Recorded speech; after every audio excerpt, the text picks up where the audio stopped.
जहाँ तक मेरी बात है, मैं गॉड को लेके वैसा फील नहीं कर पाता हूँ। मेरे अंदर ऐसी फीलिंग बहुत ज्यादा है। मैं एग्नोस्टिक हूँ। मैं ये मानता हूँ कि ये दुनिया गॉड ने बनाई है। ऐसा हो भी सकता है, नहीं भी हो सकता है। ये भी हो सकता है कि अपने आप बनी हो एवोल्यूशन के प्रोसेस।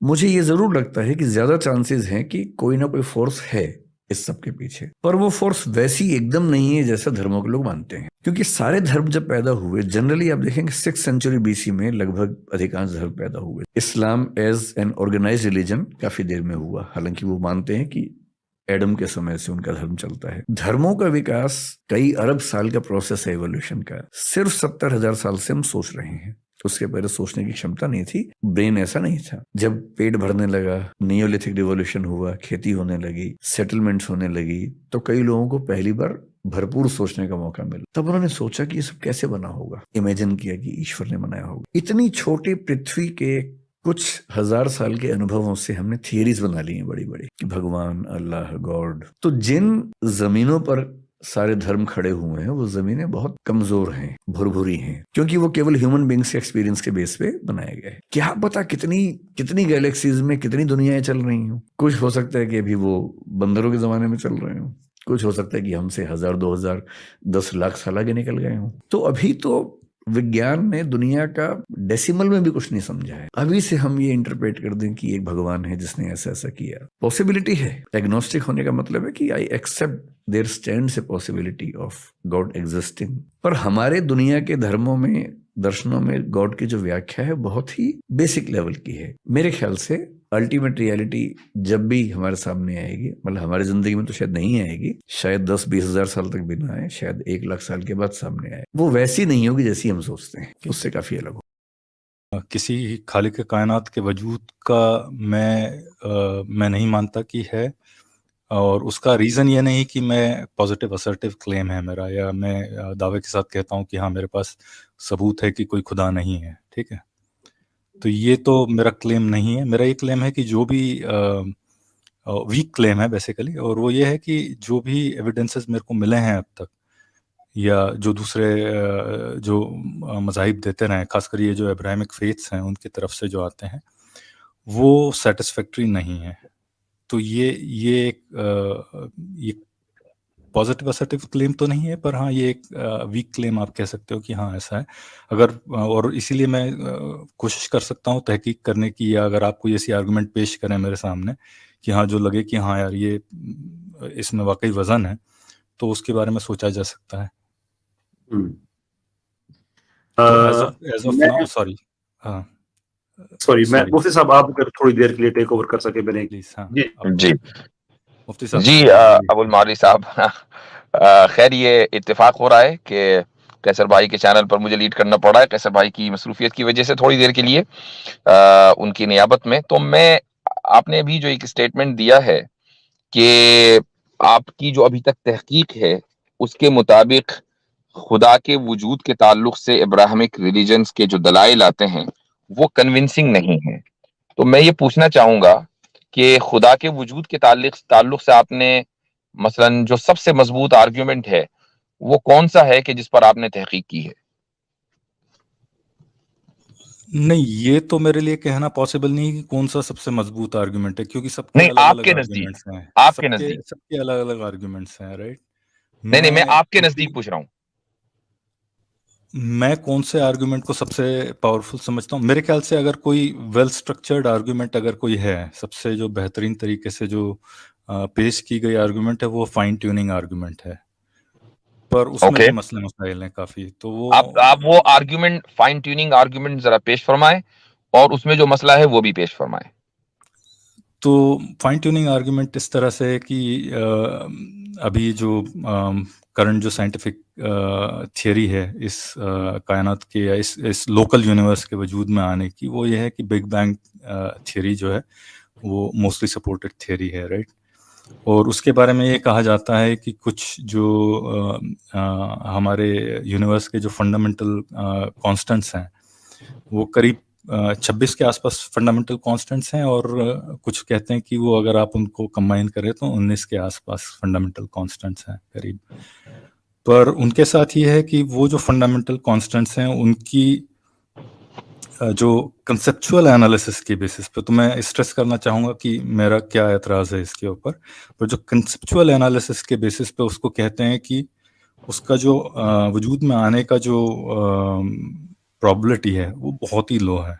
आप कह सकते हैं कि कोई एक्सपेंशन रेट का अगर इधर से उधर होता तो वो प्रोबेबिलिटी 1/10⁻30 है, या फिर कोई और कॉस्मोलॉजिकल कांस्टेंट है, उसकी प्रोबेबिलिटी 1/10⁻56 है, या जो भी है, राइट, रफली। So that number comes to be extremely improbable number basically. तो वो आर्गुमेंट ये है बेसिकली। ठीक है, तो इसमें प्रॉब्लम, अब ठीक है, अब उसकी परेशानी जो है वो ये है कि ये जो कंसेप्चुअल प्रोबेबिलिटीज हैं, या ये जो प्रोबेबिलिटीज जो शो की गई हैं, इसका आप प्रोबेबिलिटी डिस्ट्रीब्यूशन कैसे असरटेन करते हैं? ये सवाल मैंने कैसर भाई से भी लास्ट टाइम किया था, और कैसर भाई ने मुझे उस टाइम पे चांसेस करार दे दिया था, और मैं शायद अपने आप को क्लियर नहीं कर पाया, मतलब मैं अपना शायद पॉइंट सही से रख नहीं पाया था कैसर भाई के सामने। और तो प्रॉब्लम उसमें मेरे को ये लगती है कि पहली चीज़ तो सबसे बड़ा प्रॉब्लम ये है कि आप उसको उसका प्रोबेबिलिटी डिस्ट्रीब्यूशन कैसे असरटेन करते हैं। अगर आप मेरे को ये बताएं कि हाँ, प्रोबेबिलिटी डिस्ट्रीब्यूशन इवन है, राइट, इक्वली डिस्ट्रीब्यूटेड है, all the numbers have equal probability, तो फिर मैं मान सकता हूँ कि हाँ, ये आपका कहना कि हाँ, ये 1/10⁻123 जो प्रोबेबिलिटी है वो सही है, वो एक्सट्रीमली लो है। पर सोचना बनता है कि ये क्यों आया, क्या पॉसिबिलिटी रही होगी इसके पीछे, पर ये हम असरटेन अभी नहीं कर सकते, क्योंकि हमें प्रोबेबिलिटी डिस्ट्रीब्यूशन आइडिया ही नहीं है कि एग्जैक्टली प्रोबेबिलिटी डिस्ट्रीब्यूशन क्या है। ये जो प्रोबेबिलिटी डिस्ट्रीब्यूशन हुआ है, ये आप क्या समझते हैं कि मुस्लिम स्कॉलर्स ने किया है या साइंटिस्ट ने किया है? और अगर साइंटिस्ट ने किया है तो उनके सामने कोई ना कोई मैकेनिज्म होगा जो आपने पढ़ा होगा। वही सॉरी मुफ्ती साहब, आपको मैंने बीच में काटना, आप पूरा कर दीजिए, सॉरी। मैं आप मुकम्मल कर दी मैंने बात, वही सवाल था मेरा। अच्छा कैसर भाई, आप आ गए? जी, मैं आ गया मुझे। अच्छा जी। हाँ, तो मुफ्ती साहब, मेरा ये कहने का उसमें वो था, मतलब था कि ये जो प्रोबेबिलिटी डिस्ट्रीब्यूशन से ये जो है ये, सॉरी कैसर भाई, आपने कुछ कहा? जी, आप बात जारी रखिए, मैं इधर ही हूँ, बात जारी जी। ठीक। तो उसका जो प्रोबेबिलिटी डिस्ट्रीब्यूशन है वो प्रोबेबिलिटीज हमने कैसे असरटेन किए हैं, ये हमें अभी आइडिया नहीं है। वो जो भी साइंटिस्ट उसका नंबर बोल रहे हैं, वो कह रहे हैं, वो उनका ये मानना है कि एनी ये कांस्टेंट जो है, उनकी कोई भी एक वैल्यू और दूसरी वैल्यू वो ऑलमोस्ट इवनली पॉसिबल है, इक्वली पॉसिबल है, जबकि you need to show that basically. मेरा ये कहने का मतलब है।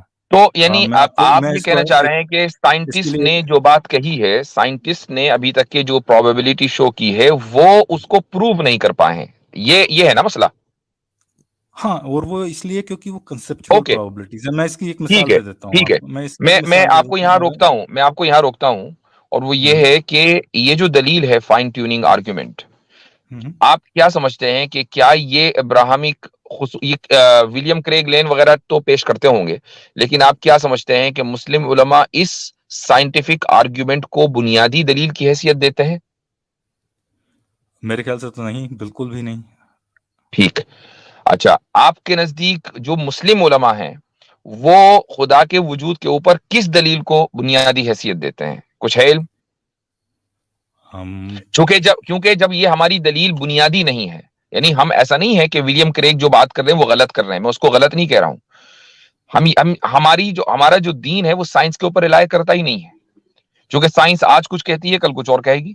आप उसके ऊपर 10 किस्म के आपकी आवाज मुझे नहीं आ रही है, आप बात कर रहे हैं कुछ? जी, मैं बात कर रहा हूँ। अबुल आला साहब, आप अबुल मादरी साहब मुझे सुन पा रहे हैं? हाँ, आपकी आ रही है मुफ्ती साहब। कैसर भाई, आपको आ रही है मेरी आवाज? आपके यहाँ परेशानी है मेरे ख्याल से। कैसर भाई को आवाज जी, कैसर भाई की वीडियो भी रुकी हुई है, कुछ उनके यहाँ इंटरनेट का मसला है। नहीं, वीडियो नहीं रुकी है, उनका ऑडियो का शायद मेरे एंड पे कोई प्रॉब्लम हो। अच्छा, अब सुन पा रहे हैं आप? वीडियो तो आ रहा। जी, अब आ रही है आवाज आपकी। अच्छा जी, तो मैं ये अर्ज कर रहा था अबुल मादरी साहब कि जो आपने आर्ग्यूमेंट लिया है, खुसूसन चूंकि आप एक मुस्लिम चैनल के ऊपर आए हैं, तो ये हमारा बुनियादी आर्ग्यूमेंट है ही नहीं, हालांकि हम इसको रिजेक्ट नहीं करते हैं, लेकिन बुनियादी आर्ग्यूमेंट वो होता है कि जिसके ऊपर हमने अपना अकीदा बिल्ड किया है। कोई भी ऐसी दलील के जिसकी बुनियाद साइंस हो, वो हमारा बुनियादी आर्ग्यूमेंट कभी हो ही नहीं सकता, क्योंकि ये हम साइंटिज्म को रिजेक्ट करते हैं। ठीक है, तो आपने जो आर्ग्यूमेंट पेश किया वो पेश किया जो हमारा बुनियादी नहीं है। अब आप मुझसे मैं पूछ रहा हूं कि हमारा बुनियादी आपके इल्म में कोई है आर्ग्यूमेंट? हाँ, नहीं, मेरे इल्म में है, पर मैं उधर मतलब हाँ, ये है, आप बताइए मेरे को, आप मसलन ऑन्टोलॉजिकल आर्ग्यूमेंट है, कलाम कॉस्मोलॉजिकल आर्ग्यूमेंट है। ये दो हम ये कह सकते हैं कि अहम तरीन आर्ग्यूमेंट्स हैं अशरी क्रीड में। तो अब मुझे बताइए कि इसमें ये जो कलाम कॉस्मोलॉजिकल जो है वो आया है एरिस्टोटल से, ठीक है, वो कहीं से भी आया हो, लेकिन उसको वो कलाम इसलिए कहा जाता है क्योंकि उसके अंदर मॉडिफिकेशन किया गया है। वो मॉडिफिकेशन इमाम गजाली ने किया है। हाँ, वो बिल्कुल आया है पहले से, लेकिन इसी वजह से उसका नाम कलाम कॉस्मोलॉजिकल है क्योंकि उसके अंदर मॉडिफिकेशन मुसलमानों ने किया है।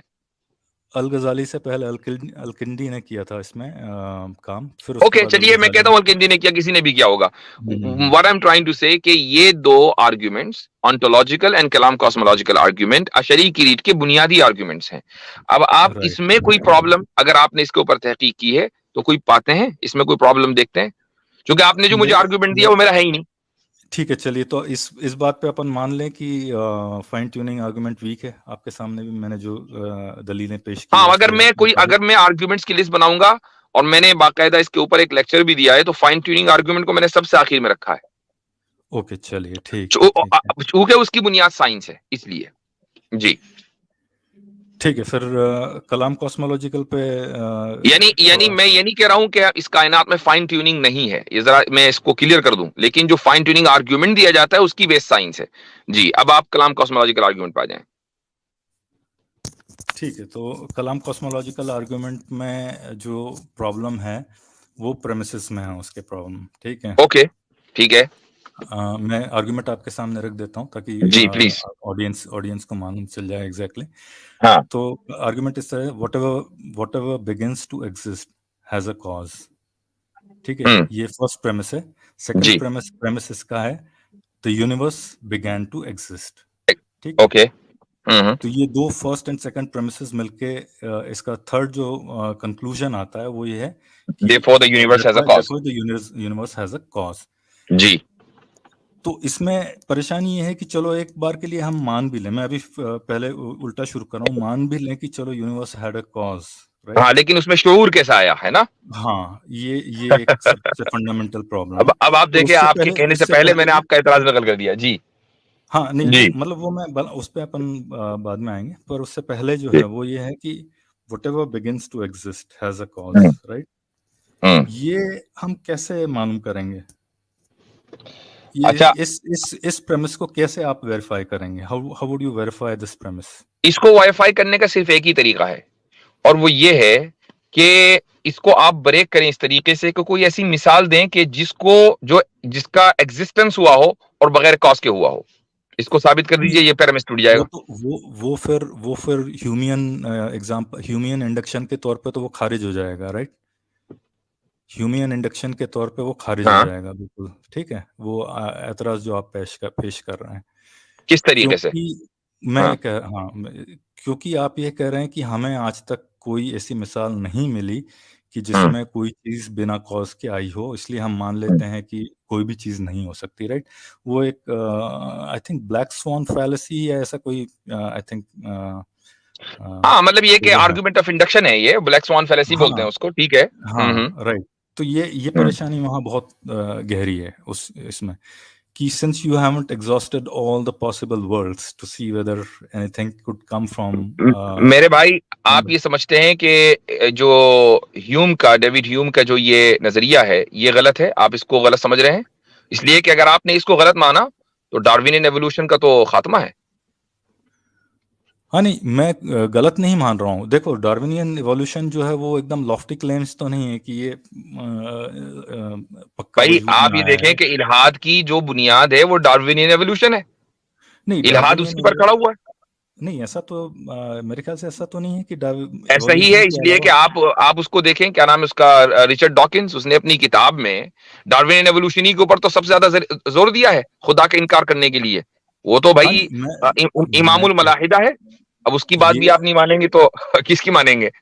देखिए एवोल्यूशन तो आप भी बिलीव करते हैं, मेरे ख्याल से कैसर भाई ने भी कहा है, अगर मैं मैंने गलत नहीं बोल रहा डार्विनियन हूँ तो एवोल्यूशन का नाम लिया है, एवोल्यूशन की बात नहीं हो रही है, डार्विनियन एवोल्यूशन। नहीं, और मेरे अल्फाज पे गौर कीजिए। डार्विनियन एवोल्यूशन का एक पार्ट मैं बोल रहा हूँ, आप मानते हैं, और वो है मैक्रो मेरा एवोल्यूशन, मेरा पॉइंट सॉरी मेरा पॉइंट माइक्रो ये था कि एवोल्यूशन। अगर आपने डेविड ह्यूम के इस उसूल को रिजेक्ट कर दिया, आर्गुमेंट ऑफ इंडक्शन को, तो आपको दस्तबरदार होना पड़ेगा डार्विनियन एवोल्यूशन से। Are you ready?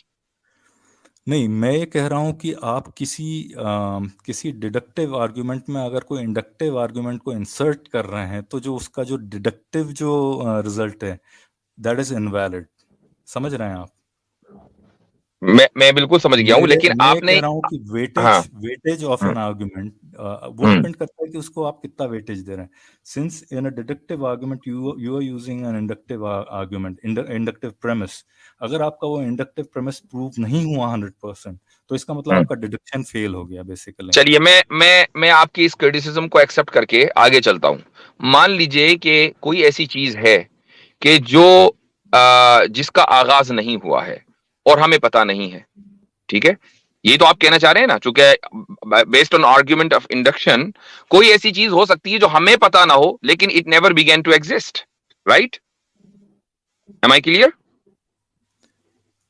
हाँ, हो सकता है, बिल्कुल हो है सकता ना? है।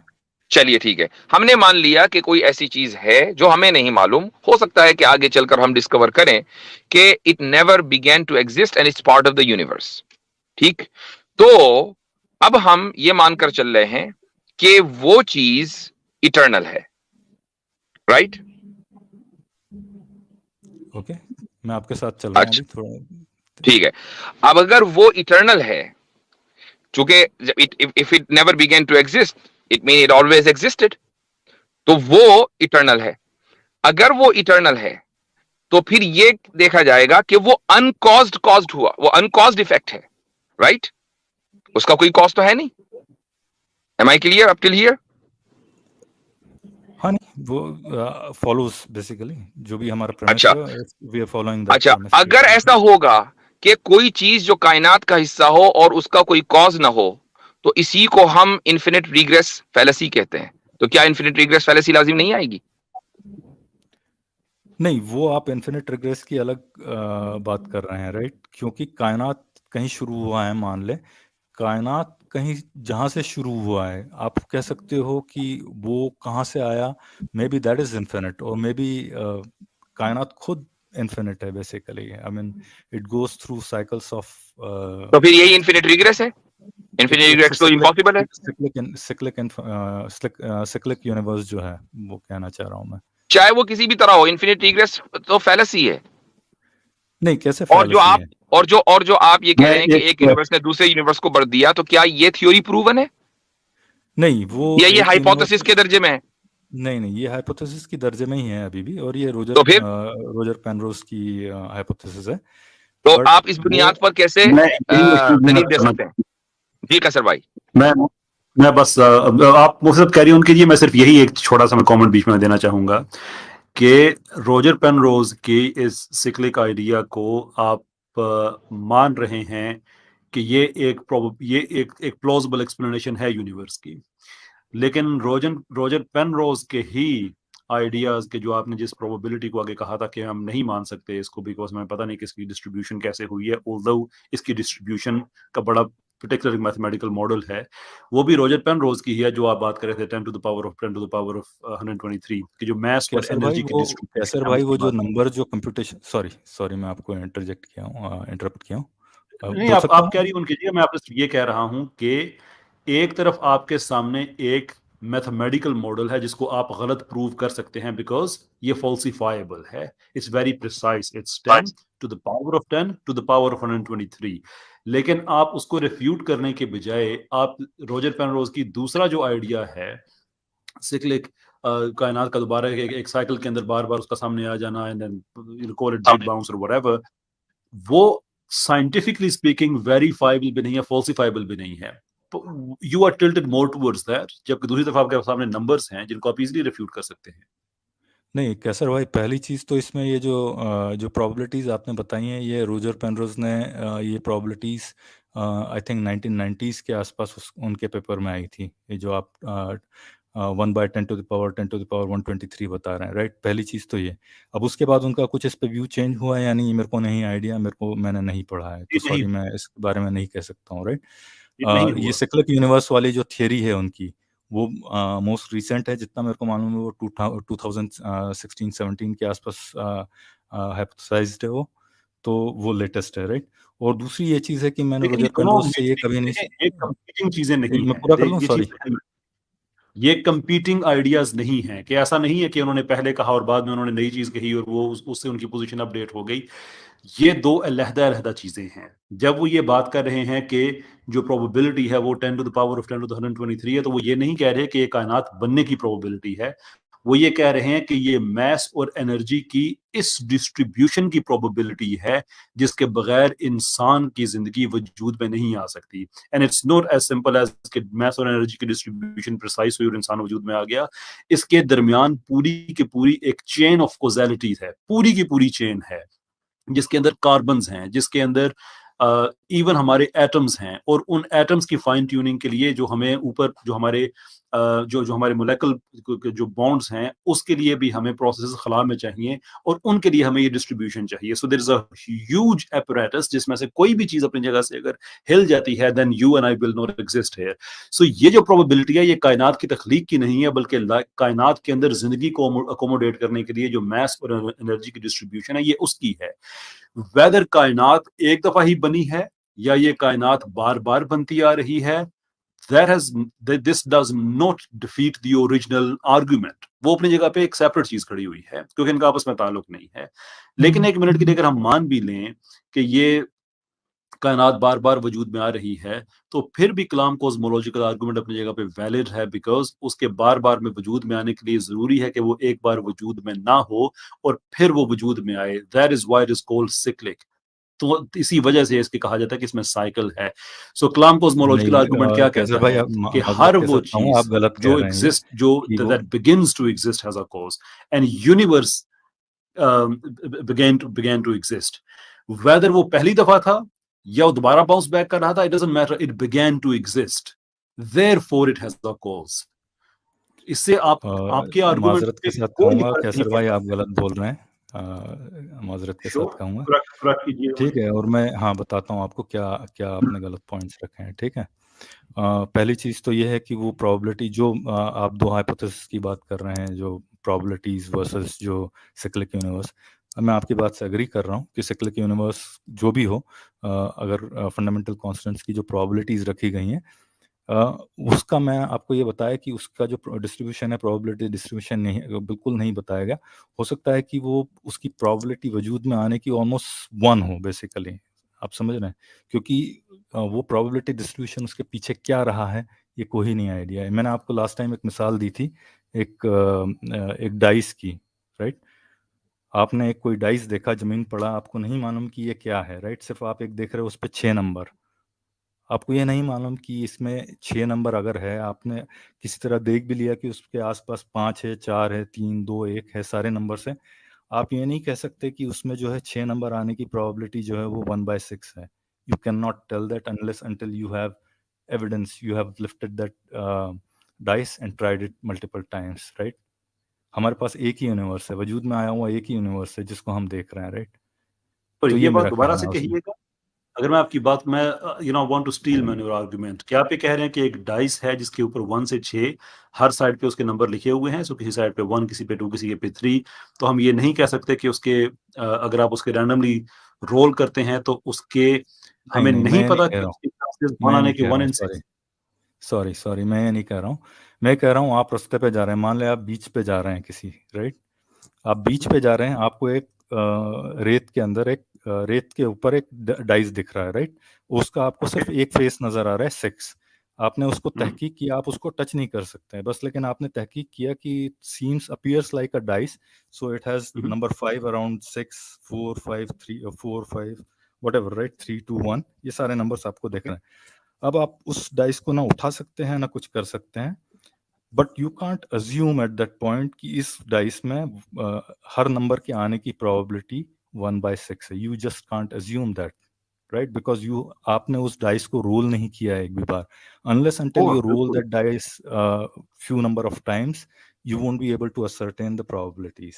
ये मेरा कहने का मतलब है इसका। श्योर। और अबुल मारी साहब, ये पहली दफा हम ये आर्गुमेंट नहीं सुन रहे हैं, एंड आई सस्पेक्ट कि आखिरी बार भी नहीं सुनेंगे, but there is a critical flaw into that. और वो ये है कि अगर आप रैंडमली किसी गली में जा रहे हैं, रास्ते में जा रहे हैं, और एक डाइस आपको मिला और आप कह सकते हैं कि व्हाट इज द प्रोबेबिलिटी कि ऐसा ही हो, वेल वी डोंट नो कि इसकी प्रोबेबिलिटी ऐसी ही हो। उसकी प्रोबेबिलिटी क्या हो कि वो नंबर आ जाए जो आपको सामने नजर आ रहा है। But the problem with this argument is कि वो एक बेमानी चीज है जिसका कोई मकसद नहीं है। इफ यू से कि कायनात ऐसी है कि इसका कोई मकसद नहीं है, इफ यू से कि कायनात के अंदर जो डिस्ट्रीब्यूशंस हैं मैस और एनर्जी की वो ऐसी हैं कि उससे उसका ये एक मकसद ये नहीं है कि उससे इंसान की ज़िंदगी वजूद में आ सके, या एटलीस्ट उसका ये एक रिजल्ट नहीं है, तो फिर एक डिफरेंट आर्गूमेंट हो जाता है। लेकिन प्रॉब्लम ये है कि आप एक लायानी चीज़, बेमानी चीज़, जिसका कोई मकसद नहीं है, उससे एक एग्जाम्पल डिराइव करके आप उसको अप्लाई करना चाह रहे हैं एक ऐसी चीज़ पे जो कि अपने अंदर डिज़ाइन भी रखती है और मकसद भी रखता है। So why not have a better example कि कोई आप एक ऐसी चीज़ देखें कि जिसका आपको मकसद पता है। हाउ अबाउट अ चेयर, कैसर भाई एक 1 कुर्सी। मिनट इंटरजेक्ट ये करूंगा आपको, मैं हाँ। मैं अगर अपनी बात पूरी कर लूँ, कि अगर आप एक रास्ते में जा रहे हैं और आपको एक कुर्सी नज़र आए, and you think you know what, I don't know कि ये कुर्सी रैंडमली क्या हवा चली होगी दरख्तों की, और टहनियाँ खुद ही टूट-फूट के यहाँ पे आके आ गई होंगी, और समहाउ कीलें भी पता नहीं कैसे वजूद में आ गई होंगी। God is not needed, an engineer is not needed, एक बढ़ई कारपेंटर की ज़रूरत नहीं है। तो व्हाट आर द चांसेस कि ये इसके पीछे कोई क्रिएटर होगा? वुड यू थिंक दैट, और would you think you know बड़ी केयरफुली क्राफ्टेड चीज़ that it has to have a designer, and you know this because you know that chair has a purpose, just like the universe does. कैसर भाई, इसमें आपकी argument में flaws हैं, मैं बताता हूँ आपको। अब मैं 2 मिनट ले लूँ? मैं एक चीज मेरा जो आर्ग्यूमेंट पीछे रह गया था, मैं जरा सा उसको भी, उस पर भी बात करना चाहूंगा। वो बीच में बात रह गई थी और बात काफी दूर निकल जाएगी। वो जो इन्होंने कलाम कॉस्मोलॉजिकल आर्ग्यूमेंट के ऊपर ऑब्जेक्शन किया था, तो वहां असल में बात रुक गई थी और मैं उसका जवाब देना चाह रहा था। जी, तो और चूंकि कैसर भाई ने भी उसी से मिलती जुलती जी कैसर भाई ने भी चूंकि उसी से मिलती जुलती बात की है कि चेयर खुद से नहीं बनी, कोई ना कोई बनाने वाला होगा, उसका कोई उसकी पॉसिबिलिटी ज्यादा है। तो इसलिए मैंने यहाँ सोचा कि मैं उसको कैरी ऑन करूं डिस्कशन को। वो ये है कि आपने मुझसे ये कहा कि भाई आर्गुमेंट ऑफ इंडक्शन नहीं हो सकता है कि कोई ऐसी चीज हो जो हमें पता ना हो लेकिन वो इटर्नल हो। तो मेरा आपसे उसके बारे में सवाल ये है कि वो जो चीज है जिसको आप इटर्नल मान के चल रहे हैं और जिसको अभी तक हम अभी डिस्कवर नहीं कर पाए हैं, क्या उसका चले कोई कॉज तो नहीं है, लेकिन क्या वो किसी दूसरे का कॉज बन सकती है? हाँ, क्यों नहीं। अच्छा ठीक है। अच्छा, उसमें शऊर होगा या वो बेशऊर होगी? बेशऊर हो सकता है, शऊर हो सकता हो, बेशऊर हो। इस वक्त हम कुछ भी नहीं कह सकते। ठीक है, तो अब अगर वो, हम दोनों पॉसिबिलिटीज पे बात करेंगे। नंबर 1, अगर वो इटर्नल है और वो कॉज है और वो बेशऊर है, तो उसके जितने भी इफेक्ट्स होंगे वो सारे के सारे इटर्नल होंगे, क्योंकि एक बेशऊर इटर्नल कॉज कभी इरादा कर ही नहीं सकता कि मुझे अब इस रिजल्ट को देना है और अब नहीं देना है। वो तो जब से है तब से उसका रिजल्ट होगा, और चूंकि वो इटर्नल है लिहाजा उसका इफेक्ट भी इटर्नल होगा। ठीक है, तो और इस तरीके से फिर इटर्नल चीजों की एक सीरीज बन जाएगी। तो एक चीज दुनिया में इटर्नल नहीं होगी बल्कि हर चीज इटर्नल होगी, जबकि हर चीज इटर्नल नहीं है। ठीक है, ये आपकी पहली पॉसिबिलिटी थी। दूसरी पॉसिबिलिटी कि अगर वो कॉज इटर्नल है और उसका कोई कॉज नहीं है और उसमें शऊर है, तो भाई उसी को तो हम खुदा बोलते हैं। आप उसको खुदा नहीं कहना चाह रहे, आप ये कह रहे हैं कि वो एक बाशऊर कॉज है। आदत है कि ये किसी चीज को छोड़ता नहीं है, तो अब ये लगा हुआ है वहां, उनको कुछ और पता नहीं कह रहा है कि नहीं आप कह रहे हो, ये कह रहे नहीं हो जाएगा जी, वो कह रहे हैं कि बिल्कुल बस कैसर भाई आया हुआ है तो सुना के जाऊंगा। मैं कह रहा हूँ कि तौसीफ कैसर भाई आपकी आवाज आप म्यूट। कैसर भाई फोन पे है मेरे ख्याल से वो। अस्सलाम वालेकुम वरहमतुल्लाह। वालेकुम अस्सलाम वरहमतुल्लाह। कैसर भाई का मैं माइक म्यूट कर देती हूँ, तो मैं हैंडल कर लेती हूँ स्ट्रीम को। मुफ्ती साहब बहुत शुक्रिया जी, आप कंटिन्यू कीजिए। जी अबुल मादवी साहब, तो दोनों पॉसिबिलिटीज का आपको जवाब दिया मैंने। हाँ, नहीं, मैं आपको जवाब दे रहा हूँ उसका। आपने कहा जी। कि शऊर, बेशऊर जो भी पॉसिबिलिटीज़ हैं दोनों, हम्म। और मैं कह सकता हूँ कि हाँ, चलो फ़र्ज़ कर लीजिए कि दोनों ही पॉसिबल हैं, ठीक है। मेरे हिसाब से नहीं, दोनों या में तो आप ये या फ़र्क तो नहीं वो, कर सकते। नहीं, या मैं तो बोल ये रहा हूँ या तो दोनों, वो। मैं कह रहा हूँ दोनों की पॉसिबिलिटीज़ हैं, मैं कह रहा हूँ ये मान हाँ, लें। हाँ, हाँ, दोनों की पॉसिबिलिटीज़ हैं, ये मान लें। हाँ, हाँ, ठीक। और मैं ये कह रहा हूँ दोनों में आप अंतर नहीं कर सकते, क्योंकि जो बेशऊर है वो भी अपना इफ़ेक्ट दिखा रही है, और जो शऊर है वो भी अपना इफ़ेक्ट दिखा रहा है। नहीं, तो फर्क है, आपने बिल्कुल फर्क है। जो बेशऊर है, सुनिए, जो बेशऊर है, अगर वो अपना इफेक्ट दिखाएगा तो उसका इफेक्ट इटर्नल होगा, और वो नहीं, इटर्नल भी इटर्नल किसी क्यों ना होगा? किसी का कॉज होगा, फिर वो भी इटर्नल होगा। इस तरीके नहीं, से क्यों इटर्नल इटर्नल कॉज होगा? एंड इफेक्ट्स का एक सिलसिला चलेगा और हर इटर्नल चीज क्यों इटर्नल होगा? होगी। नहीं, क्यों होगा? आप मेरे को ये बताइए ना, इटर्नल क्यों होगा उसका कॉज? उसने तो अच्छा, मान आपने लीजिए, आप मैं अच्छा, एक एग्ज़ाम्पल दे रहा मैं हूँ, 1 मिनट, बताता हूँ, मैं प्लीज़, प्लीज़, बताता हूँ प्लीज़, कि एक मैं एग्ज़ाम्पल दे बताता दूँगा, हूँ फिर कि आप एक, बताइए इसको। मैं वही बता रहा हूँ, आपने सवाल किया, मेरा मैं सुन लीजिए। मैं बता रहा हूँ, आपने मैथ्स पढ़ी होगी आपकी, जो भी स्कूल टाइम में, राइट? भाई, मैं आपको उसका जवाब देता हूँ, आपने एक सवाल किया, मैं उसका जवाब दे देता मैं हूँ। आपको वो एक मिसाल दे जवाब, दूँ, फिर आप समझ जाएँगे कि मैं क्यों बोल रहा हूँ कि वो इटर्नल जो है वो नहीं होना चाहिए, उसमें कोई मसला ही नहीं, इटर्नल हो या ना हो वो, मतलब वो प्रोसेस इटर्नल हो सकती है, पर वो किसी भी रैंडम टाइम पे अगर वो कोई फ्लक्चुएशन करके या कोई भी जो भी प्रोसेस हो, हम उसके बारे में सोच भी नहीं सकते क्या प्रोसेस है वो, राइट? पर वो जो भी प्रोसेस है, क्योंकि यही प्रोसेस जो है वो गॉड के इसमें भी है, गॉड के या जो भी खालिक कायनात है, वो बात कहीं ना बात कहीं बहुत तो कुछ दूर ना जा कुछ तो रही है, सोचेगा, राइट? बात बहुत दूर जा जवाब रही है। दीजिए। आप या तो जवाब मुझे देने दें, या फिर क्विकली मिसाल दें। आप बोल लीजिए। मैंने ये कहा कि अगर कॉज इटर्नल होगा तो इफेक्ट भी इटर्नल होगा, और ये उस सूरत में है जबकि कॉज में शुऊर ना हो। तो अब सवाल ये है कि अगर मान लीजिए जो इफेक्ट है वो इटर्नल ना हो, बल्कि बाद में किसी वक्त वो इफेक्ट वजूद में आया, ठीक है, तो उसको वजूद में लाने के लिए किसी ना किसी यानी प्रेफरेंस, किसी ना किसी वजह की जरूरत है, और बेशऊर चीज के पास कोई वजह नहीं है सिवाय अपनी जात के, और उसकी जात इटर्नल है। मुझे बताइए उसके पास क्या वजह है, क्यों